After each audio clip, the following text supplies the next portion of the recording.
Hello and welcome to this episode of Political Adda. Well, cracks have widened in India bloc ahead of Delhi elections. What does it mean for the alliance? To answer this and to discuss this issue in detail, we have with us political commentator and journalist Ashutosh. Welcome to ThePrint, Ashutosh. Thank you. My colleague Sourav Barman, who tracks both the Congress as well as the Aam Aadmi Party. Well, to begin with, Ashutosh, what does it mean for the Congress? Seems isolated as of now. It's not a question of being isolated. See, that's the compulsion in the grammar of coalition politics. And this coalition politics and this conglomeration of India is intrinsically different from what it used to be in 1989, 1996, or NDA in 1998, and the UPA in 2005, 2004. Because it has no structures per se, and this alliance was formed for the Lok Sabha elections. Now, what happens that many of these players, they are fighting with each other in their in respective states also, like in Delhi. Aam Aadmi Party and Congress, they were in alliance during the parliamentary elections, but in Punjab, they are fighting with each other in assembly elections and also in parliamentary elections, because both of them were the principal political parties in Punjab. And if they had allied with each other, then that would have opened a space for another political group to occupy that space. Similar thing it happens in Bengal, where the Congress party and the Mamta Banerjee, Congress has the no of the ration then to oppose Mamta Banerjee if it has to survive in Bengal politics. So that's why I'm not surprised. But that does not mean this is the demise of India Gathbandhan per se, or the isolation of the Congress party. In Delhi, if you look at Aam Aadmi Party is in the government. Last time they got 54% vote share and with 62 seats. In 2015, they again had a 54% vote share and 67 seats. So obviously, Congress is not a very important player in Delhi politics. So if the opposition, if the member of the other India alliances, if they're talking that let's support Aam Aadmi Party, in terms of optics, Congress seems to be isolated. But that's a very area specific, state specific, the region specific phenomenon. I don't see that because there is no India cannot exist without the Congress party. If there has to be an opposition unity, then the Congress has to be the fulcrum. But then every opposition political party will calibrate their responses depending upon their status in a state or a region. So, as you said, it would be incorrect to declare the demise of the India alliance just because they have competing interests at the state level. But do you think there was a fundamental flaw in the way India alliance was formed from the very beginning? The fact that they had no convener, no coordination committee, they did not have regular meetings. So, what do you think about that? As I said, the nature of alliance politics in India has changed. Can I ask a simple question? Who was the convener of NDA? Who is the convener of NDA? Nobody. There is no structural, there is no shape of India Gathbandhan. But if you go back in Atal Bihari Vajpayee's time, there was a proper meeting used to happen. There was a proper coordination committee. There was a president of the NDA. There was a coordinator of the convener of the NDA. George Fernandez was that person who used to convene the meetings. And when he died, then Sharad Yadav became the convener of India Gathbandhan. But since Narendra Modi has taken over, though they call it NDA Gathbandhan, it's called NDA, but I don't see a regular meeting happening. In fact, the first meeting which has happened after the parliamentary elections in 2024, then Narendra Modi himself has admitted that बहुत दिन हो गए हमने meeting नहीं की. But if anyone asks a question, who is the convener of India? Nobody knows. So I think the basic nature of the coalition in its structural arrangement has changed. On paper, yes, Mallikarjun Kharge is the president of this India alliance, and several committees were formed. But over a period of time, hardly any meeting takes place except when the parliament is in session. And for the sake of coordination, the floor coordination, the meeting happens in the Mallikarjun Kharge's, and that too also because he is the leader of the opposition in Rajya Sabha. And so I will not over a period of time that happens. I'm not blaming anybody. Neither I'm blaming Congress Party, nor I'm blaming India Alliance, nor I'm blaming NDA or the BJP. But after the Delhi elections, we have Bihar elections. If you look at this alliance, what impact do you think it will have on Bihar as far as assembly elections are concerned? See, what is the fundamental impulse which has forced all these anti-BJP political parties or the opposition political parties to come together? The fundamental impulse is that if Narendra Modi remains too powerful, or the BJP remains too powerful, then it will be existential crisis for all the opposition political parties, whether they are in the government or not in the government. Look, the way agencies were used, the ED is used, CBI is used, the police is used, income tax is used. So everybody realizes that they are left with the two options. One, to have an alliance with the BJP and feel safe. You have a very sound good night's sleep. But if you're in opposition, then you have to face all these agencies, and many of your principal leaders of the party will have no option than to go to the jail. Look at half a dozen TMC leaders are in jail. Arvind Kejriwal had been in jail. Sanjay Singh had been in jail, and many others. Satyendra Jain has been in jail.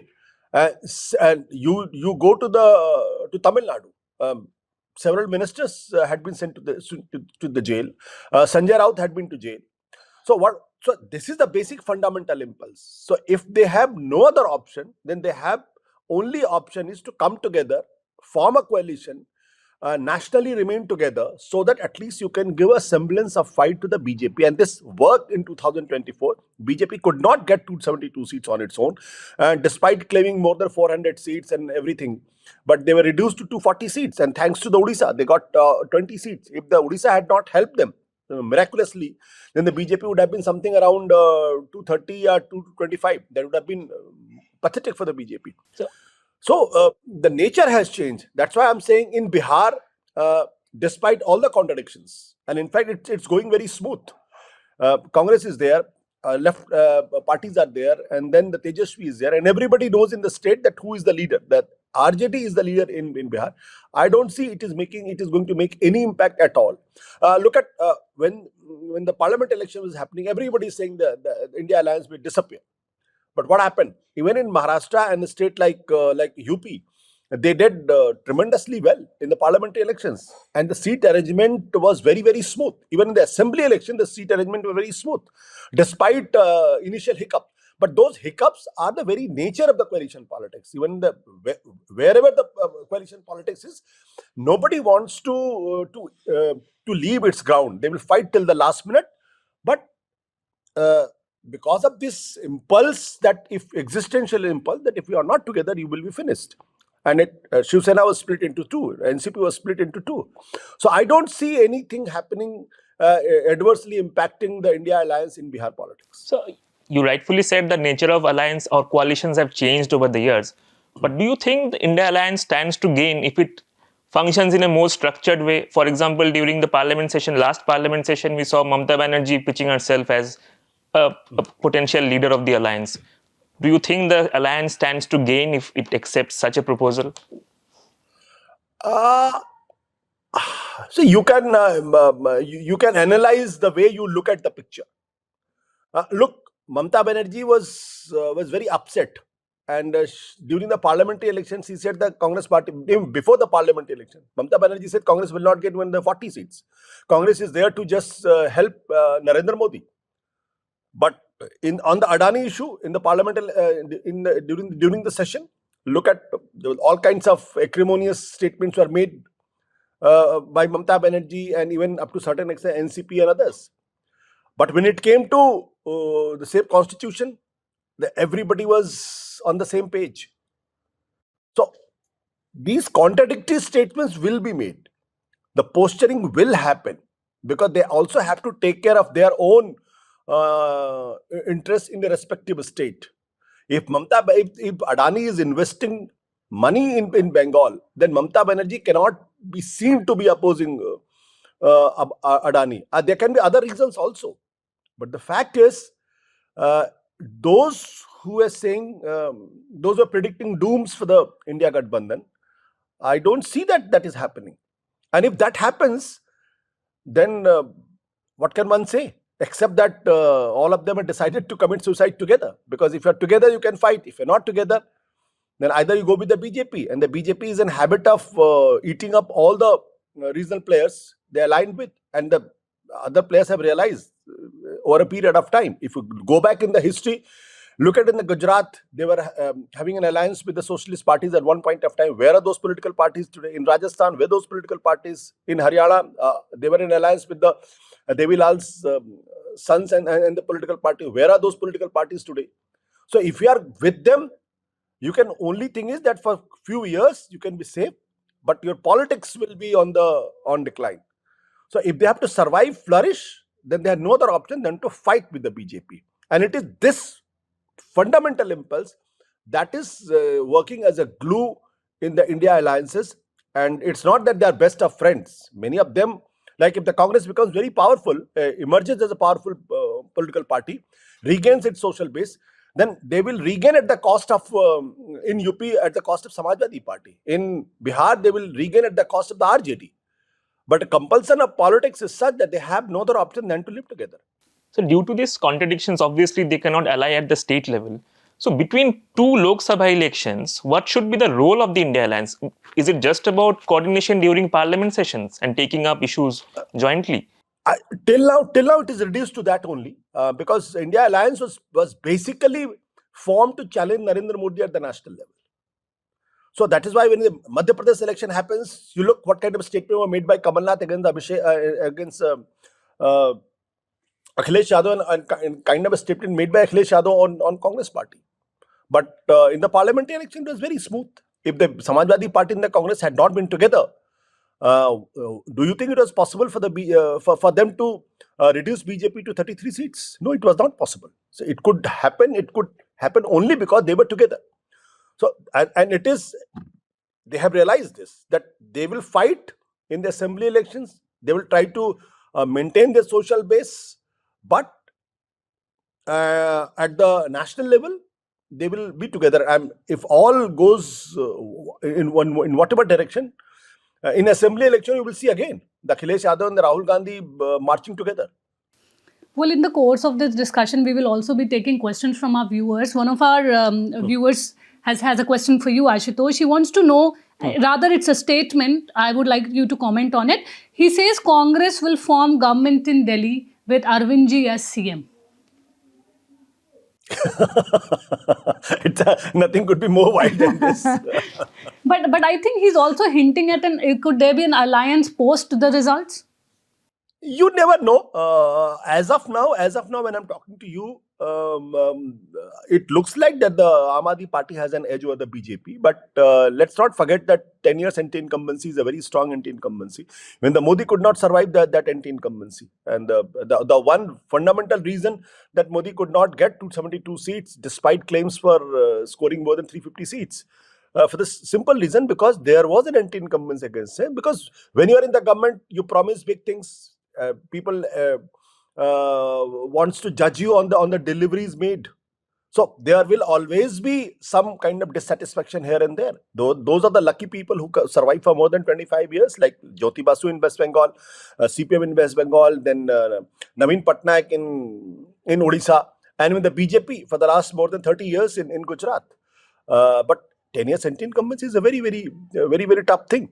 So I can see that Aam Aadmi Party will struggle, but in my opinion, I think they will sail through unless some miracle happens, like happened in Haryana and in Maharashtra. What is your take on this dilemma of the Congress party when it comes to the Aam Aadmi Party?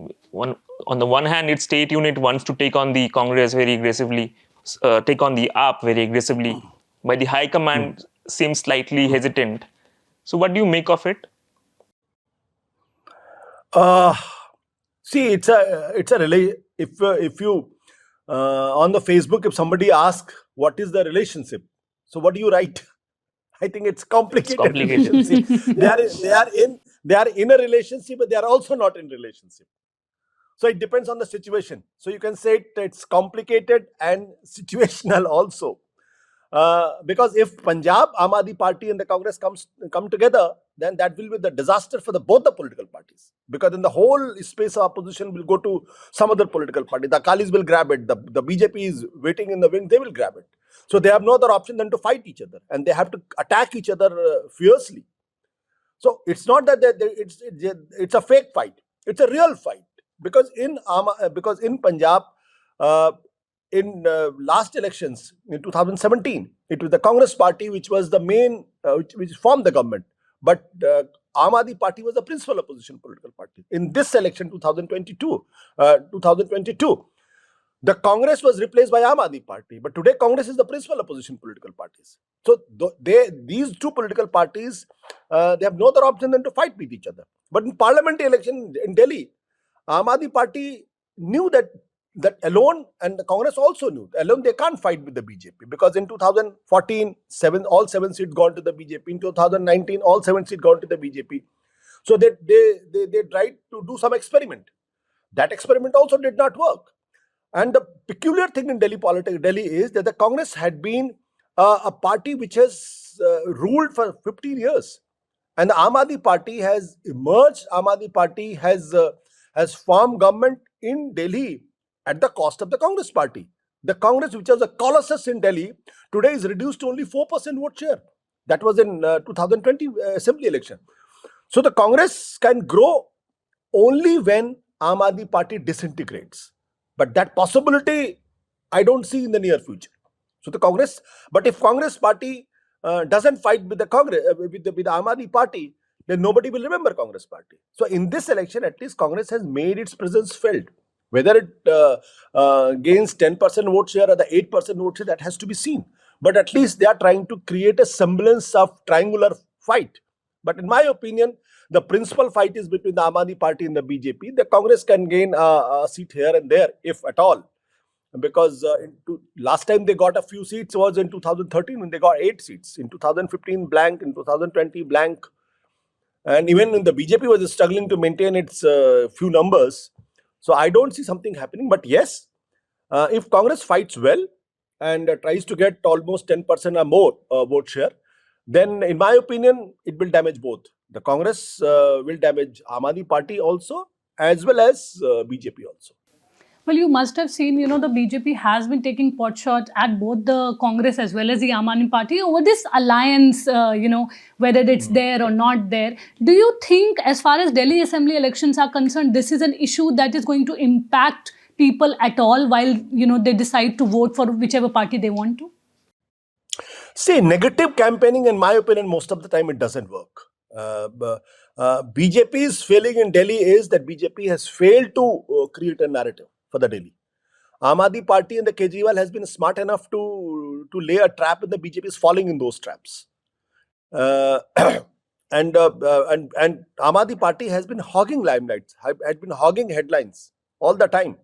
Be it 2100 rupees or the 18,000 to the Pujari and the Granthis, the senior citizens above 60 years will be getting the free kinds of things, or the deletion and the addition into the electoral rolls, holding press conference on a daily basis, or the Jat, talking about Jat to be brought into the other backward class category. BJP is reacting only. And the same mistake BJP committed in 2015 assembly elections when I was there. And you remember when Mr. Narendra Modi, the Prime Minister, was very phenomenally popular there. And he said that they are Naxals and their place is not in Delhi but in jungles. Look what happened. Got only 3 seats. So I'm very fond of saying this. Many people do not like it. But Napoleon had one Waterloo. Mr. Narendra Modi had 2 Waterloo in Delhi in 2015 and in 2020. Despite he fronting the campaign, BJP could get only 3 seats out of 70. And this again in 2020, they got only 8 seats.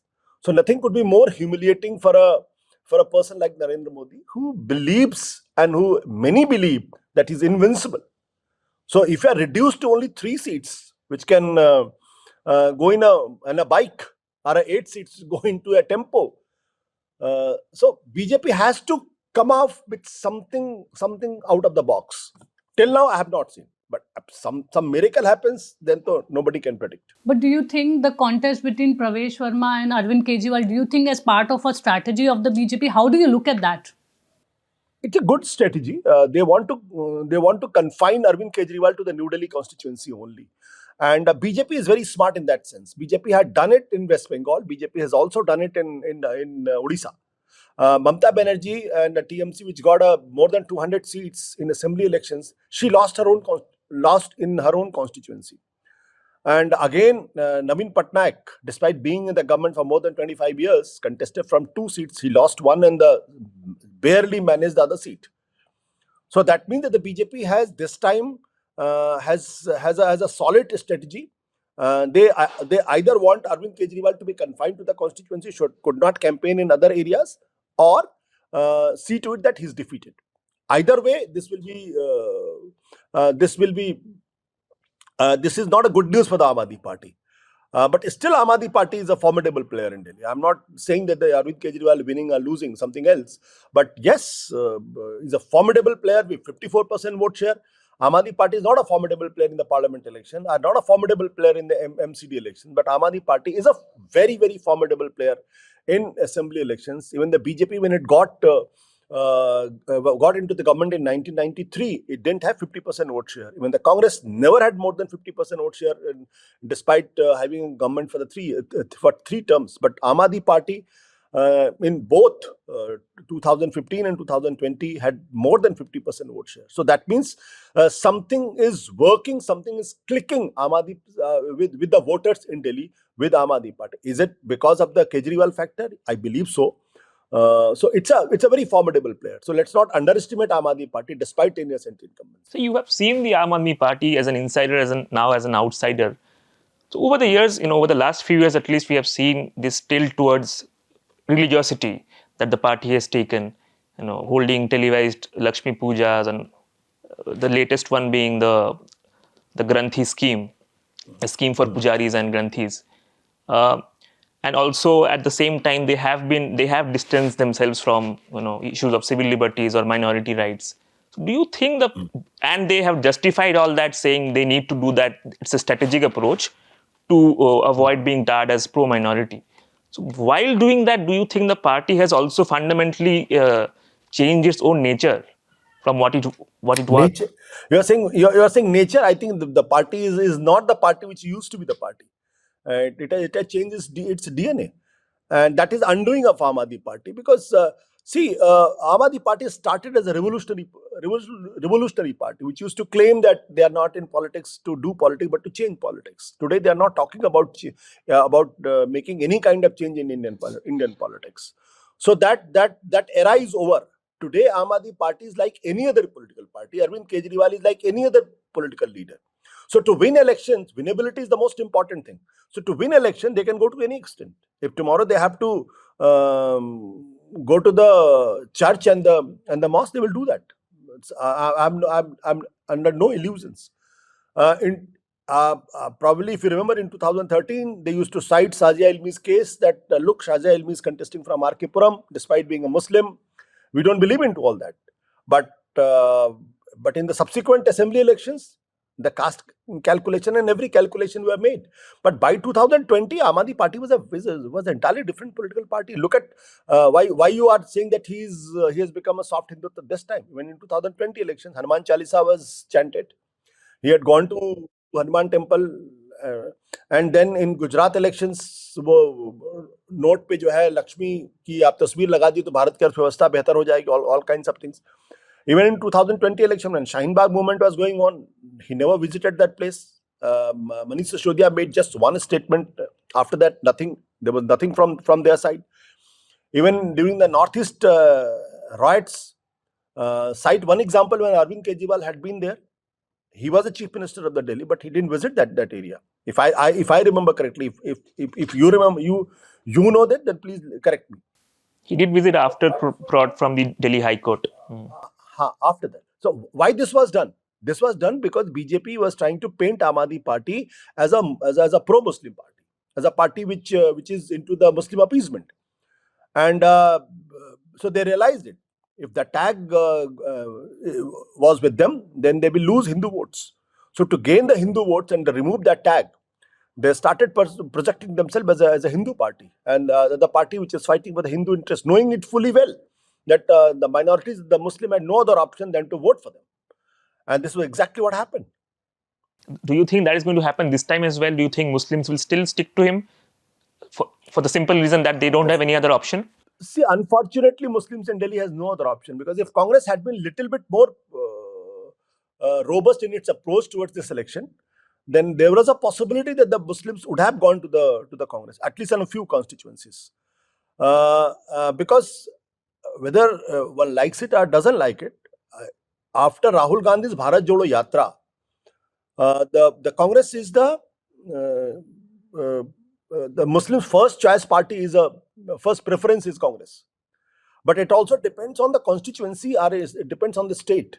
If the Congress party is not a strong player in Delhi, and if Muslims decide to vote for the Congress party, then it's an easy victory for the BJP, at least in many constituencies.